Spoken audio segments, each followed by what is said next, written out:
For the last 12 months, punk rock has become almost a battle cry in British society. For many people, it's a bigger threat to our way of life than Russian communism or hyperinflation, and it certainly generates more popular excitement than either of those. Well, now, as we come towards the end of the... That started off pretty good. Oh my God, man. A type of music is a bigger threat than Russia during the Cold War. Russia communism. Clearly it is. Come on, man. Music sound that comes out of the radio is a threat to your way of life. Like, give me a break, dude. All right. Give me good God. Doesn't that set the tone? 3, 2, 1. Yes! Hey everybody, welcome back. I'm Justin. That's my buddy James. Hey everybody, the Queen died. The Queen freaking died. The Queen has a lot to do with punk history. I love punk. If there's a band that put out only one album that has a bigger impact than this band, I'd like to hear who that is. They only existed for 2 years, and they created a whole genre. God. Yeah. This is kind of a follow-up for anyone who watched the Bob Dylan series that we did about artists who had to pay a price for what they were doing. As Johnny Rotten would say, if they hung them at Trader's Gate, it would have been applauded by 56 million. That's the quote. So let's see how one little rock band could possibly do that in 2 years. Now, as we come towards the end of this evening on BBC One, Michael Fish takes a late look at the weather. Again, a good deal of cloud, a little rain from time to time for much of the day, but later on that rain is going to become ever more persistent, and eventually I think that rain will probably turn out to be fairly heavy. What you've seen in any documentary about any band before or since is how great and wonderful everything is. It's not the truth of it. It's hell, it's hard, it's horrible, it's enjoyable to a small degree. But if you know what you're doing it for, you'll tolerate all that. Because the work at the end of the day is what matters. We managed to offend all the people we were fucking fed up with.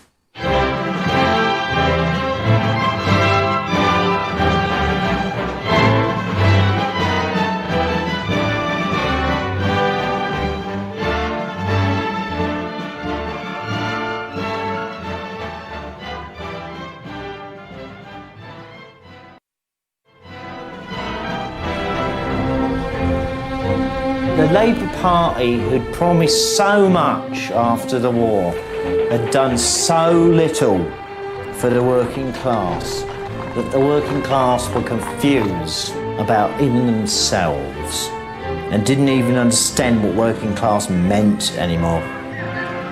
Well, it's cold and miserable. No one had any jobs. You couldn't get a job. Everyone was on the dole. If you weren't born into money, then you might as well kiss your fucking life goodbye. You weren't going to amount to anything. The germ, the seed, the Sex Pistols generated from that.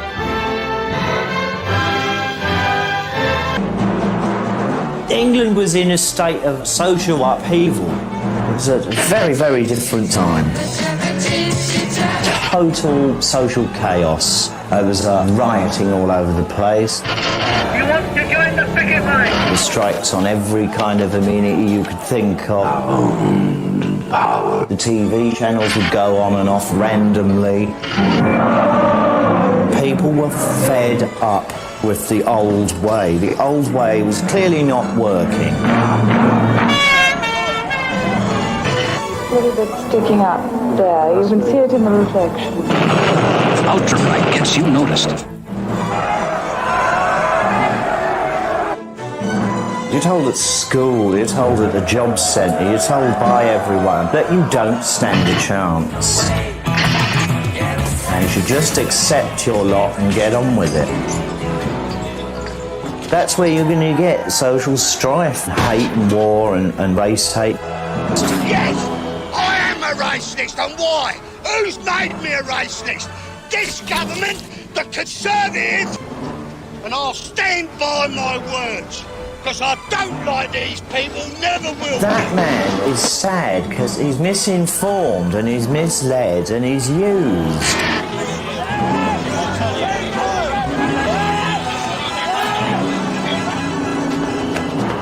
When you feel powerless, you will grab any power you can to retain some kind of self-respect. Words are my weapons. Violence is something I'm not very good at. I don't think you can explain how things happen other than sometimes they just should. And the Sex Pistols should have happened and did.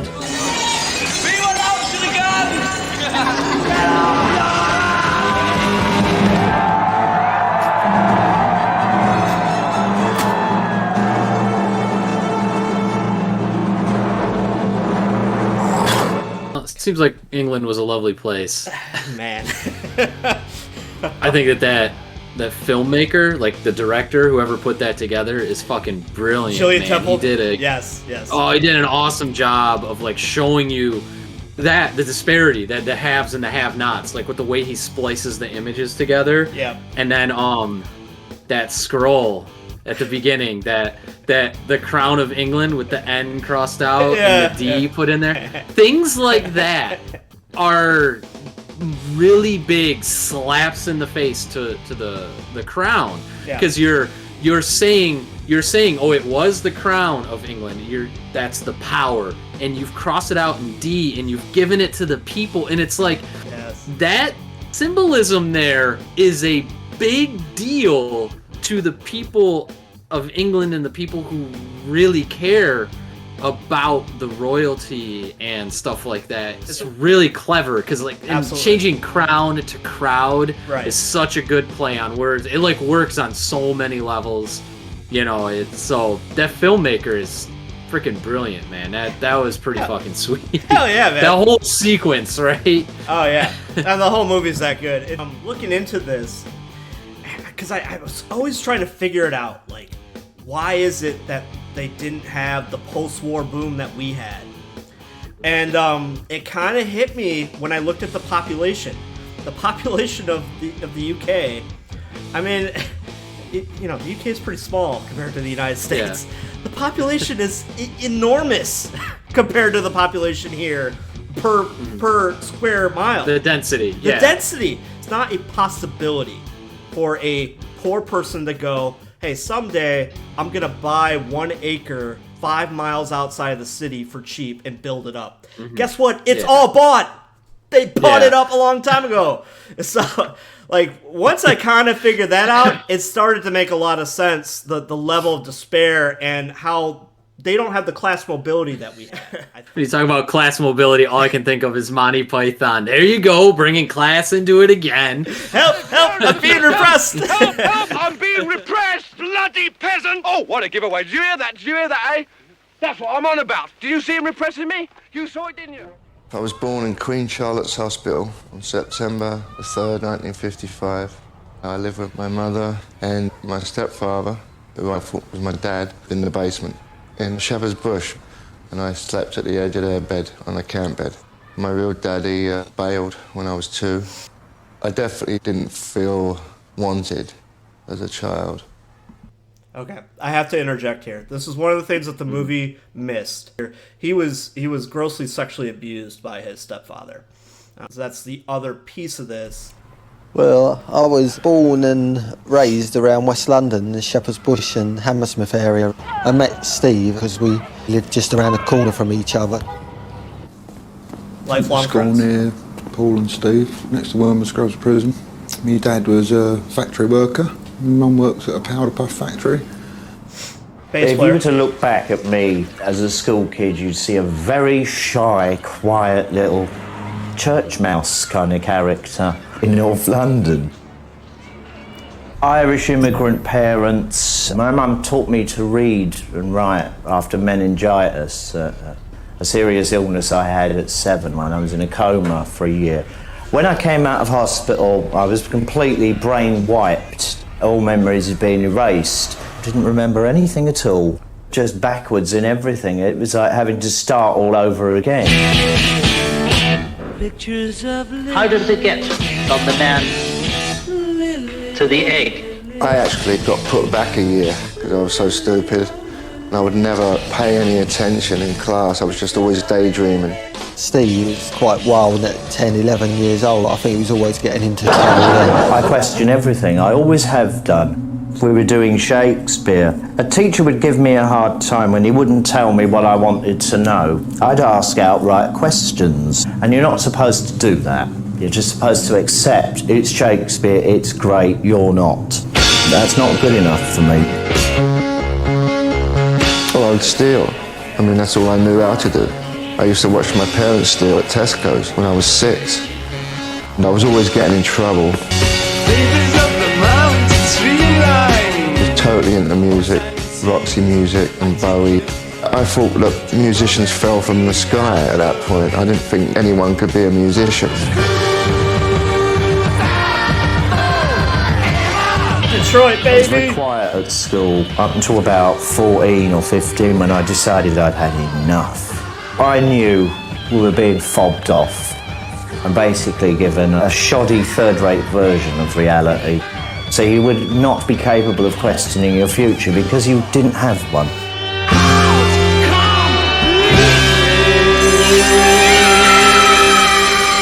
Well, my mother loved Alice Cooper as much as I did. I want all you skinheads to get up on your feet. Put your presses together and your boots yeah. There's a lot of black kids around Shepherd's Bush, and we used to go to their parties and listen to ska music. Sort of developed from there, really, I think, our interest in music.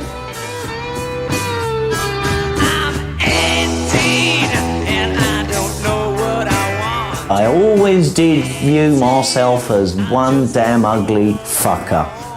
I certainly weren't no Bella the Ball.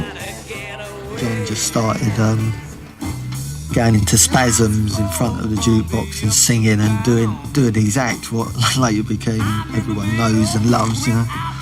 And I knew right away then that he was the singer. He was going to be the one, really. I personally wouldn't have got him in the band, even though he looked like a star. I thought he was a wanker for taking the piss and he wasn't serious. But then after speaking to him for a while, I realised that was his own insecurity because he wasn't really a singer. John was from a different world to me and Cookie. He's more of an intellectual, John. I knew what Steve was. I mean, I knew he had potential to be a great person. There's something in him that's genuine. I could see that there's a tragedy in him, just like in me. Deep down inside, they're wounded people. And then there's Glenn, waffling on about nice things like the Beatles. The reason Glenn is going on about nice things like the Beatles is because he actually wrote many of the songs. He's actually a songwriter, knows a little bit about melody and all that. So if it weren't for him loving the Beatles, I don't know where that band would be. Which is why I find that quote so hilarious. I just keep thinking, like, man, these four assholes are a bigger threat to British society than hyperinflation. And their kids, like, I mean, they're... Okay, so it's going to get to Malcolm McLaren's... He's talked about what his vision was. I wanted the Sex Pistols to compete with the Bay City Rollers. That'd be great. I'd love to see Johnny Rotten sing that song. Shine a light